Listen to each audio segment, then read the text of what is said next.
Welcome to my channel in ACC Katahra. दोस्तों, आज मैं आप लोगों को पढ़ाने जा रहा हूँ भौतिक विज्ञान का बहुत ही महत्वपूर्ण सूत्र।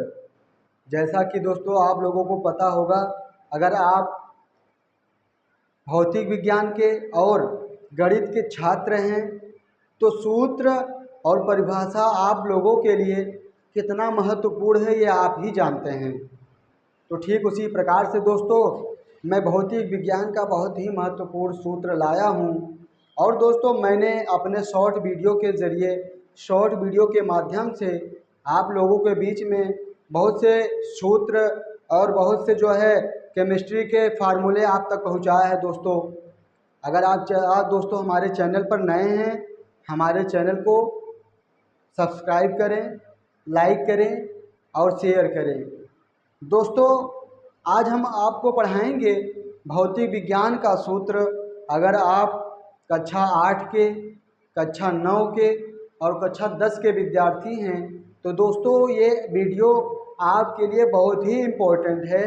क्योंकि दोस्तों, अगर आप गणित और भौतिक विज्ञान के छात्र हैं, अगर आपको सूत्र नहीं पता है दोस्तों, तो आप गणित विज्ञान और भौतिक विज्ञान में उसके सवाल को हल नहीं कर सकते या आप उसके एक भी पार्ट को समझ नहीं सकते।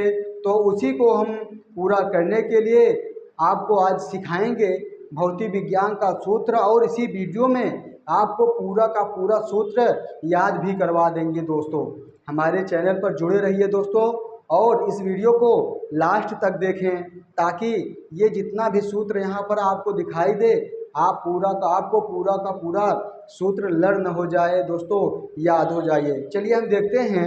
यहाँ पर आप देख सकते हैं भौतिक विज्ञान का महत्वपूर्ण सूत्र। और दोस्तों, इस वीडियो के बाद जो हमारा अगला वीडियो होगा वो दोस्तों हमारा होगा भौतिक विज्ञान का सूत्र, उसके एसआई मात्रक तथा बीमा कैसे निकाला जाता है दोस्तों, वो आपको सिखाएंगे। इसीलिए दोस्तों मैं आपको सूत्र बताने जा रहा हूँ, क्योंकि अगर आपको बीमा निकालना सीखना है, अगर आपको एसआई मात्रक निकालना सीखना है तो दोस्तों आपको सूत्र याद करना होगा। बगैर सूत्र, अगर आपको सूत्र नहीं याद है तो आप न तो बीमा ही निकाल सकते हैं और न ही जो है एसआई मात्रक आप निकाल सकते हैं। दोस्तों, अगर आपको सूत्र याद हो जाएगा तो आप बहुत ही आसानी से, बहुत ही सरलता पूर्वक से आप जो है बीमा निकाल सकते हैं और दोस्तों आप जो है एसआई मात्रक निकाल सकते हैं। तो आइए दोस्तों हम लोग सीखते हैं हमारा भौतिक विज्ञान का सूत्र। जैसा कि पहला दोस्तों आपको देखने को मिलेगा क्षेत्रफल।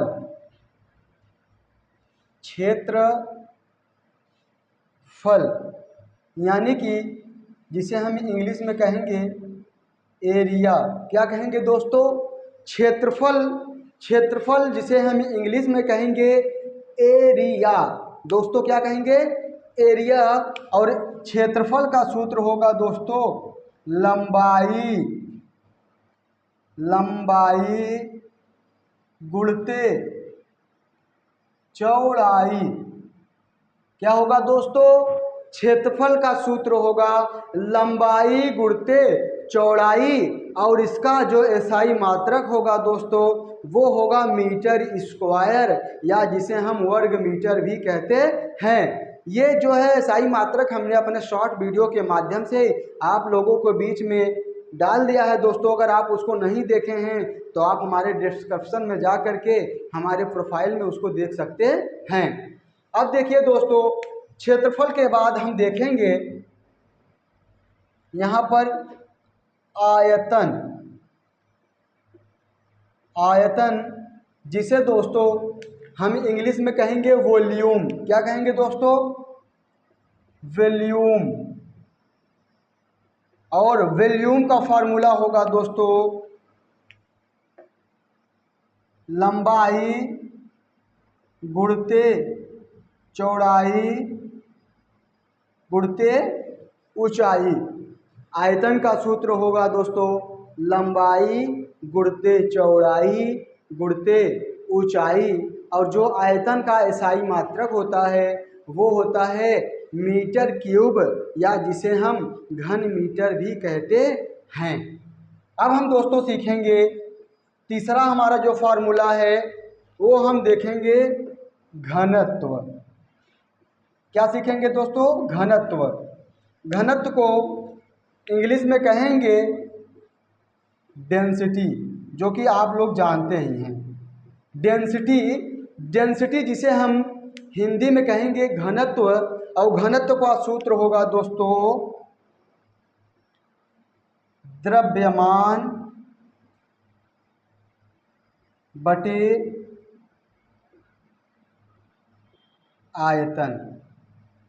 द्रव्यमान बटे आयतन। जैसा कि दोस्तों आप लोग यहाँ पर देख सकते हैं, क्षेत्रफल जिसे हम इंग्लिश में कहेंगे एरिया, एरिया बराबर होता है लंबाई गुणित चौड़ाई, और आयतन यानी कि जिसे हम इंग्लिश में कहेंगे वॉल्यूम, और वॉल्यूम का जो होता है लंबाई गुणित चौड़ाई गुणित ऊंचाई, इसका जो सूत्र होता है। और घनत्व का सूत्र होता है द्रव्यमान बटे आयतन, और घनत्व को हम इंग्लिश में कहते हैं डेंसिटी। ठीक है दोस्तों, आपको इतना याद हो गया। अब हम आगे चलते हैं। हमारा चौथा जो होगा, चौथा दोस्तों जो कि आप लोग जानते ही हैं, चाल। चाल का सूत्र तो बहुत से विद्यार्थियों को पता ही होगा, और जिसको नहीं पता है वो यहाँ पर देखेंगे। इसे हम इंग्लिश में कहेंगे स्पीड। क्या कहेंगे दोस्तों? स्पीड। चाल को इंग्लिश में कहते हैं स्पीड, और स्पीड का फार्मूला होगा दोस्तों, यहाँ पर हम देखेंगे दूरी बटा समय। दूरी बटा समय यानी कि कुल तय की गई दूरी तथा लगा समय, यानी कि आप जितना दूरी तय करेंगे उसमें जो समय लगेगा उसी को हम कहते हैं चाल, स्पीड कहते हैं। अब दोस्तों हमारा जो पांचवा होगा हमारा वेग, जिसे हम इंग्लिश में कहते हैं वेलोसिटी। क्या कहते हैं दोस्तों? वेलोसिटी। वेलोसिटी का जो सूत्र होगा दोस्तों वो हमारा होगा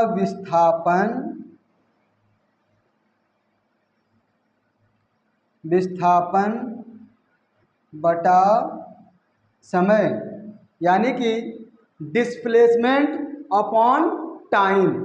अब दोस्तों हमारा जो छठवां सूत्र होगा वो होगा बल। क्या होगा दोस्तों? बल, जिसे हम इंग्लिश में कहते हैं फोर्स। क्या कहते हैं दोस्तों? फोर्स। आपको पता ही होगा। अब हम देखेंगे इसका क्या सूत्र होता है। द्रव्यमान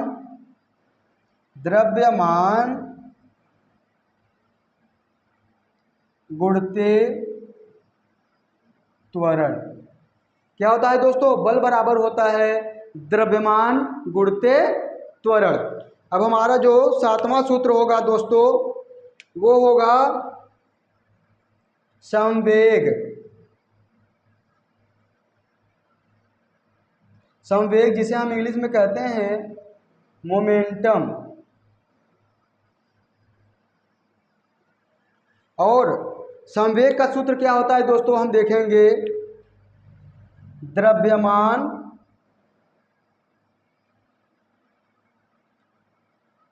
गुणित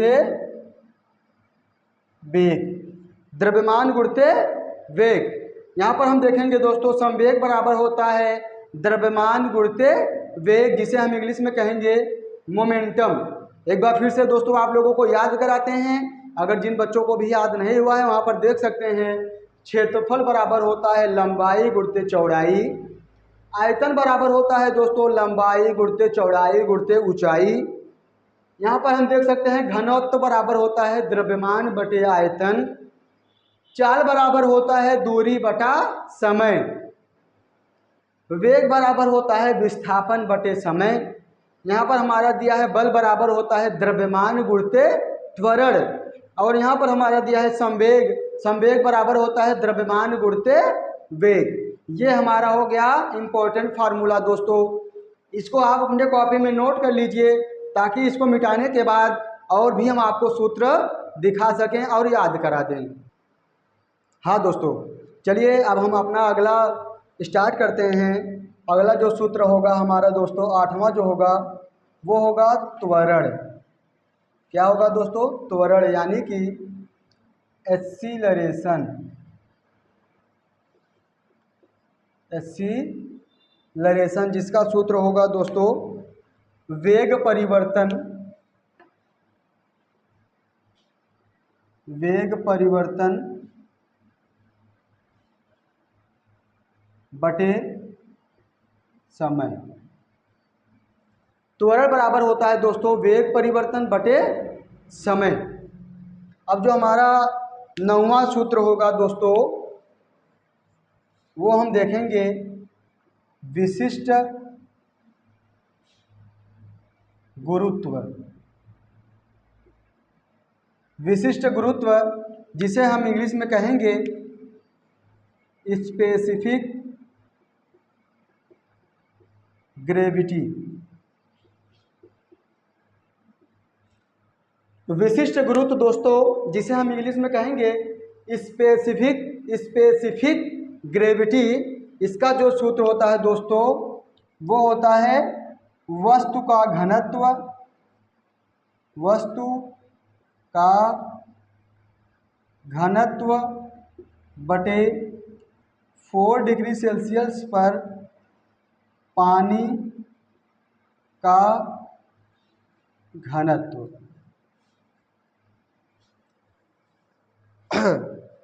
ये हमारा हो गया विशिष्ट गुरुत्व जिसे हम कहेंगे स्पेसिफिक ग्रेविटी, यानी कि वस्तु का घनत्व बटे 4 डिग्री सेल्सियस पर पानी का घनत्व। अब हम देखेंगे दोस्तों जो हमारा 10वां होगा वो हमारा होगा बल नियतांक। बल नियतांक यानी कि फोर्स कांस्टेंट, जिसे हम इंग्लिश में कहेंगे फोर्स कांस्टेंट, बल नियतांक। इसका जो सूत्र होगा दोस्तों बल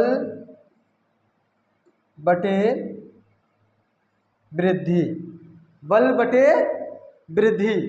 एक बार और यहाँ से याद कर लीजिए दोस्तों, त्वरण बराबर होता है वेग परिवर्तन बटे समय, विशिष्ट गुरुत्व बराबर होता है वस्तु का घनत्व बटे 4 डिग्री सेल्सियस पर पानी का घनत्व, और यहाँ पर हमारे दिया है दोस्तों बल नियतांक बराबर होता है बल बटे वृद्धि। अब हमारा जो अगला सूत्र होगा दोस्तों वो होगा दोस्तों हमारा शक्ति, जिसे हम इंग्लिश में कहेंगे पावर। क्या कहेंगे दोस्तों?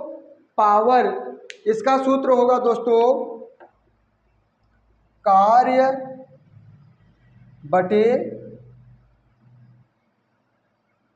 समय।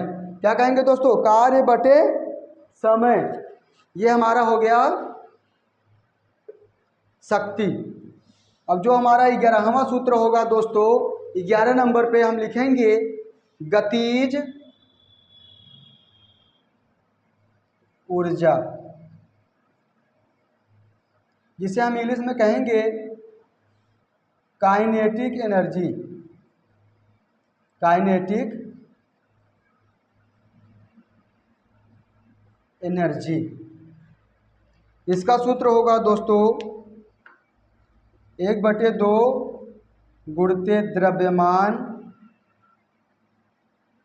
1/2 गुणित द्रव्यमान गुणित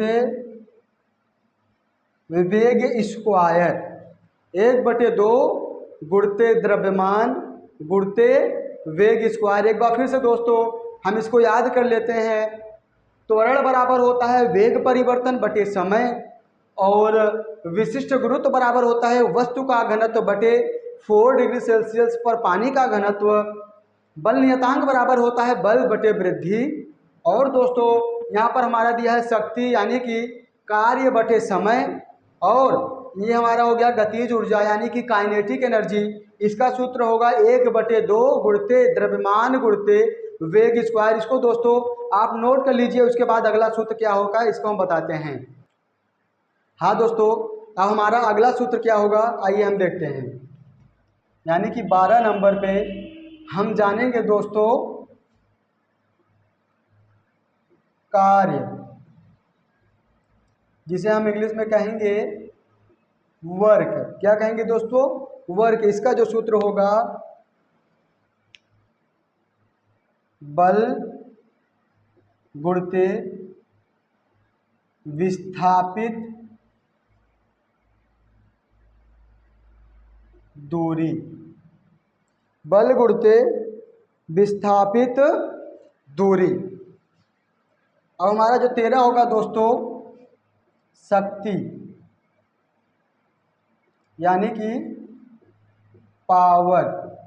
इसका सूत्र होगा दोस्तों, हम देखेंगे यहाँ कार्य बटे समय। कार्य बटे समय, जिसे हम इंग्लिश में कहेंगे पावर, इसको हम कहेंगे वर्क। अब दोस्तों हमारा जो 14वां सूत्र होगा वो हमारा होगा आवेग। क्या होगा दोस्तों? आवेग, जिसे हम इंग्लिश में कहेंगे इम्पल्स। इसका सूत्र होगा हमारा बल गुणते समय। आवेग बराबर होगा दोस्तों बल गुणते समय। अब जो हमारा 14वां सूत्र होगा दोस्तों, 15वां जो हमारा सूत्र होगा दोस्तों वो होगा प्रतिबल। क्या होगा? प्रतिबल। प्रतिबल, जिसे हम इंग्लिश में कहेंगे स्ट्रेस। क्या कहेंगे दोस्तों? स्ट्रेस। प्रतिबल बराबर होता है दोस्तों बल बटे क्षेत्रफल। बल बटे क्षेत्रफल, जिसे हम इंग्लिश में कहेंगे स्ट्रेस। अब हम जानेंगे दोस्तों तनाव।